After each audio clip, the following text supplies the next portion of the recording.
Channel Sports Central will begin our next team prediction of this offseason. And it's going to be for the Nebraska Cornhuskers, a team that was 3-5 overall in the 2020 season.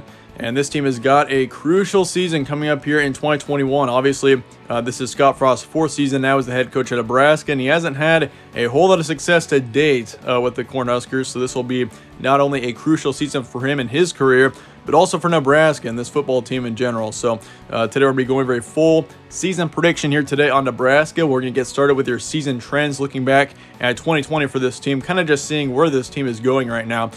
And in 2020, once again, this team was 3-5, which is not a terrible record. I mean, this team just was so inconsistent last season. That was a huge part of the reason why I think this team struggled, was they were just so inconsistent. Like, they'd play one pretty good game. Like Penn State, for example, I'd say was the best win of the season. Nebraska just looked all around the best in that matchup. And something that you'll learn about me, I mean, most of you guys already know this if you've been around the channel for a while, but I am a Nebraska fan, so I followed this team pretty closely. And I will say last season, this team was just so inconsistent, and that's something we really got to improve on going into 2021 is the consistency. You got to be playing well week in, week out, and Nebraska was not doing that last season. Beat Penn State, though, 30-23, but then, of course, the next game, they lost to Illinois, I think, by 17, if I'm correct. So, I mean, that's exactly what I'm saying. I mean, you can't lose to an Illinois team that was absolutely just terrible last season, and I think this team has got potential if they can just win those games and be able to finally stay consistent. That's the big thing going into next season. We beat Purdue, though, 37-27, which, I mean, Purdue, that should not be a very impressive win there, but it was. And then we beat Rutgers, of course, 28-21 to finish out the season, which that Rutgers game, I can't even exclaim to you how big that was to get a win there against Rutgers. I mean, if you think about it, like, Rutgers game, that doesn't seem like a very big matchup, but for Nebraska here, I mean, if you think about it, this was a road game at the end of a season, and if we lost that game against Rutgers, that would have had a really terrible effect on the offseason, I really do think, and also going into next season. I mean, that'd be a terrible way to start the offseason, is with a with a loss against Rutgers. So that was a very important win there. It was huge for us to beat Rutgers there to finish out the season 28-21. But looking at the production for next season, of course, we got Adrien Martinez coming back. That's going to be a huge return. I mean, Adrien Martinez, I'm going to be honest, is a very polarizing quarterback, extremely polarizing. I mean, you either like him or you hate him. And I'm kind of on the side where I actually like Adrien Martinez. I think he just gets so much hate for doing a decent job. Like last season, he was actually not a bad quarterback. I mean, if you look at his stats, 1,000 yards, 4 touchdowns, 3 interceptions, which, I mean, yeah, the touchdown to interception ratio is absolutely terrible. But his completion rate was 71%. And let me remind you guys, if you're not very familiar with stats, 71% completion rate is actually very high. Like, if you look at any good quarterback, 63 to 66 would be the average good completion rate. And for Nebraska here, I mean, of course, Luke McCaffrey and Adrien Martinez split time last season. And honestly, Adrien Martinez did prove that he was a better quarterback. He was more accurate overall, threw for 1,000 yards, 4 touchdowns. I mean, he did not have a terrible season. And, of course, he hasn't really been the same since 2018. I mean, after 2018, of course, there was all that talk about him potentially being, like, the best quarterback in the Big Ten, potentially leading Nebraska to a Big Ten championship in 2019, which it didn't end up happening. But I do think that Adrien Martinez is 100%. If he can improve this offseason and continue to get better and better, I think, honestly, this Nebraska team could be very good next season. But of course, I mean, just looking back at 2019 especially, it was such a letdown.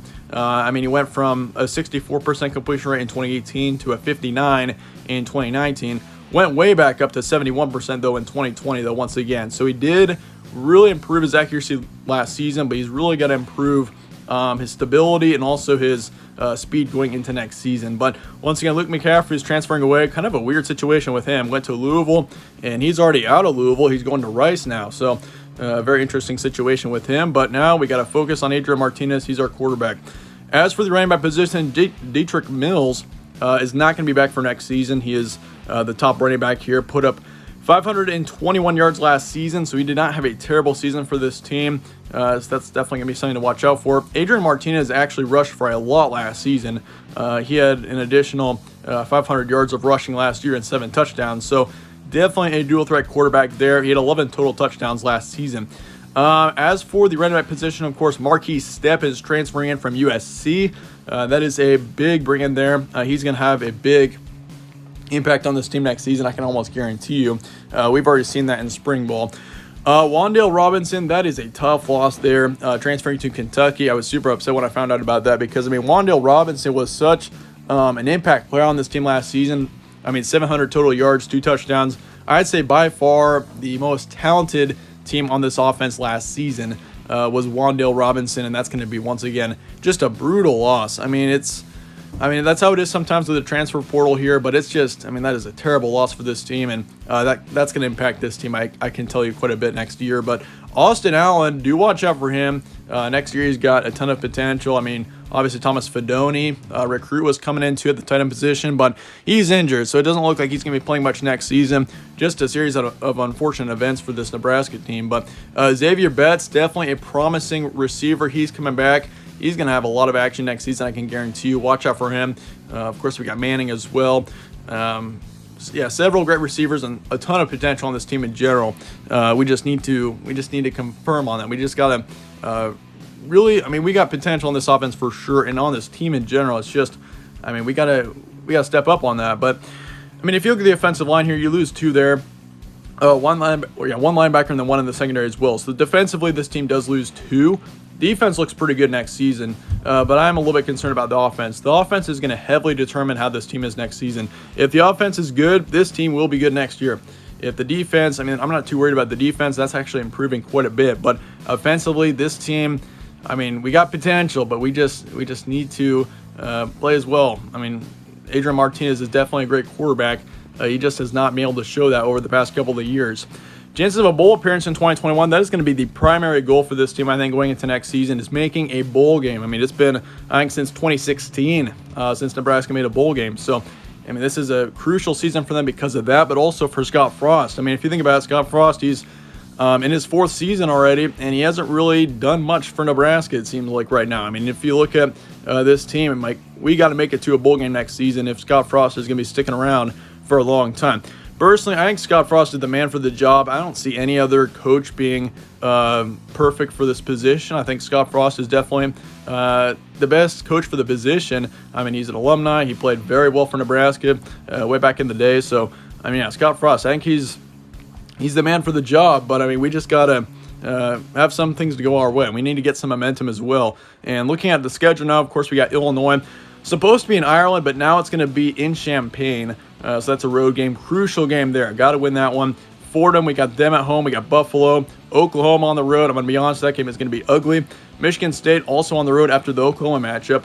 Then we got Northwestern at home, Michigan at home, Minnesota on the road as well. Purdue, that's going to be a home game. Ohio State, we got them at home. Wisconsin on the road, and then Iowa to finish out the season on Black Friday. So very interesting schedule for sure. We got Illinois and Buffalo, of course, the conference game to start the season. But Fordham and Buffalo both should be wins, but of course Buffalo, you never know about them. They could be a sneaky team. Oklahoma on the road, that's going to be, honestly, an annihilation probably. With Oklahoma next season, they'll be a national contender. So get ready for that matchup. It's going to be in Norman. Thankfully for us, it's going to be a noon game or 11 a.m. game, which is a good thing. If it was a night game, I'd be very, very worried. But, of course, we got Michigan State then after that on the road. Northwestern, Michigan once again as well. But looking at the September month, the August month as well, if you're looking at the first game there, Illinois is going to be a win. Fordham's going to be a win. So we got 2 wins to start off the season. I think both those wins are actually pretty easy. Illinois next season, I'm not expecting anything out of them. They're in a really interesting situation. They got Brett Bielema coming in, which he's a decent coach, but I just don't think that he turns things around for Illinois in year 1. Fordham, that's a win. Buffalo, watch out for that one. That's going to be a close one. I could easily see that one being neck to neck the entire way, but Nebraska gets the win. So we start the season 3-0, not a bad record at all. And then, of course, we got a trip to Norman, which Oklahoma, of course, next year is going to be an outstanding team. Spencer Rattler, that team in general is going to be, once again, a really good team. And honestly, I could see that team being in the national championship game next season, not even lying to you. But Oklahoma, they're going to get the win there easily. I want it to be close. Of course, me being a Nebraska fan, I will say I do want it to be close. Nothing more than a close game against Oklahoma, but it's not going to happen. Oklahoma's going to blow us out by 20-30 at least. Michigan State on the road, that's also an iffy one because it's on the road. Michigan State, I don't expect too much out of them next season, so I'm going to say it's a win. As for October, we got a 4-1 record going into the month. Northwestern, I'll be honest, Northwestern, I don't see much out of them either. So, I mean, that's definitely a possible win. They're just losing a ton. Their returning production is pretty terrible. Then we got Michigan on the road, Minnesota on the road, or actually Michigan at home, then Minnesota on the road. Both of those games are losses. Michigan, we've had a decent amount of success against them at home. I don't even think, I mean, we've played them at home, I think, once or twice in the past decade. But either way, it's going to be close. I think Michigan pulls it out in the end, gets a big win for Michigan. Minnesota on the road, I expect the Golden Gophers to actually be pretty good next year. Minnesota is always a tricky team to play. I think they get the win. Purdue's going to be an easy win. Don't expect much out of them either. So 6-3 going into November. We've clinched a bowl game at this point. I've got us at 6 wins going into November, which is definitely a great sign. This is all unbiased, by the way. Like, this is entirely unbiased here today. Once again, I'm obviously a Nebraska fan, but that doesn't mean that I'm going to give you guys a biased prediction. So 6-3 is what we're doing into November, and this is kind of on, I'd say, the hopeful side, but also I think this is very realistic. I mean, once again, I'll go into some depth on the games in just a second, but Ohio State, Wisconsin, both are going to be losses for sure. Wisconsin on the road in Madison, we've never played them very well there, except for one time. And then, of course, Ohio State, that's also lost. Buckeyes are going to be really good next year. Iowa, then we got them on the 26th at home. That's a hopeful win there. I mean, I think Iowa next season is going to be a decent team. I'm thinking 7-5 or 7-5 to 8-4 for Iowa next year. I'm going to give Nebraska the win. I think it's going to be mighty close. It's going to be a very close matchup. We've been so close to beating Iowa over the past few years. I mean, it's gone to a field goal for the past couple of years. Iowa's going to be a close one. I think Nebraska finally gets the win against them. I mean, I think having made it to a bowl game already with 6 wins, they'll give Nebraska some confidence and get the win at home.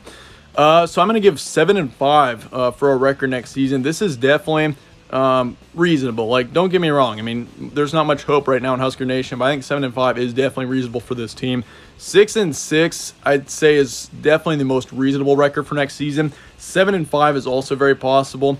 But I mean, either way, I think this team does make it to a bowl game next season. I think this is finally the year that we break through and get up to 6 wins, which that would be huge moving forward into the future. I mean, Scott Frost, he's got to do it. I mean, if he doesn't make it to a bowl game next season, he's on the hot seat going into 2022. So this is desperate measures for him.